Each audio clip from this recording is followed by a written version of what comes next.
Kent Spitfires thrashed Royal London One Day Cup holders Gloucestershire by 7 wickets with 52 balls to spare in Canterbury to now have qualification for the quarter-finals in their own hands. Kent took control early on. They won the toss and then saw Phil Mustard bowled by Matt Coles in the bowlers' opening over. Coles was celebrating again in his third. Ian Cobain trapped in front for 6 with his team on 29 for 2. It was slow going for the visitors, but with Michael Klinger still there, in partnership with Hamish Marshall, they still had every opportunity to set a difficult target in a competition they won last year, but have struggled in so far in this one. This pair carried the score to 71, only to lose Klinger for 36 in the 18th over, as he had his stumps disturbed by Darren Stevens via an inside edge. Graham Van Buren struck the only 6 of the innings in the 28th over, that also being the one which saw the back of Marshall for 43. Charlie Hartley with the important wicket, which had Gloucestershire on 114 for 4.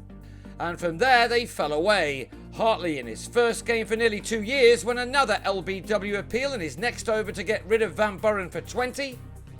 Jack Taylor was held off his own bowling by Will Gidman, a lovely moment for the former Gloucestershire man. Benny Howell was then bowled by Gidman for a couple, and when Craig Miles gave the all-rounder his third success in the space of 4 overs, the visitors had slumped to 138 for 8 after 37 overs, Gidman seemingly a little embarrassed with his success. There was a brief fight back led by David Payne, who struck 3 boundaries in his 23, but he was then run out by Daniel Bell-Drummond attempting a second. Gloucestershire were now in real danger of being bowled out well inside their allotted 50 overs.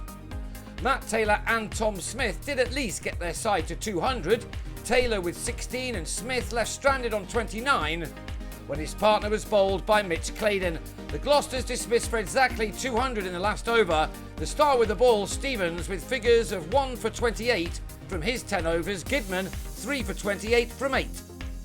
So often this summer in all formats, Joe Denley and Bell-Drummond have given their team an ideal start with the bat, and this match was another time for them to do that. They both came into this contest posting an average above 60, and here they took very few risks in waiting for the hittable deliveries.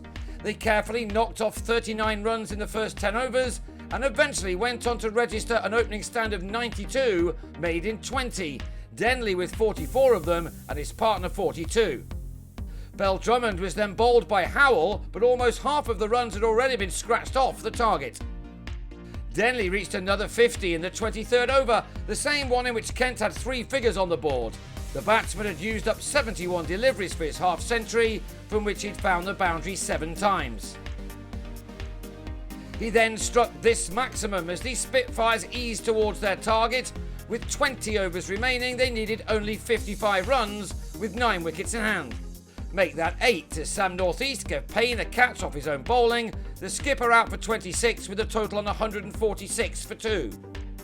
Sam Billings made 7 before he was also caught by the bowler, this time Van Buren. But Stevens and the impressive Denley then guided their side towards the winning line with bags of time to spare. This was a very professional performance by last year's beaten semi-finalists. They will hope to go yet further this year. The match was completed in the 42nd over, Stevens with a 6, an ideal way to end what was a very comfortable match for the home team. There were 52 balls left, Denley ending on a solid 82 to take his side to a 7-wicket victory.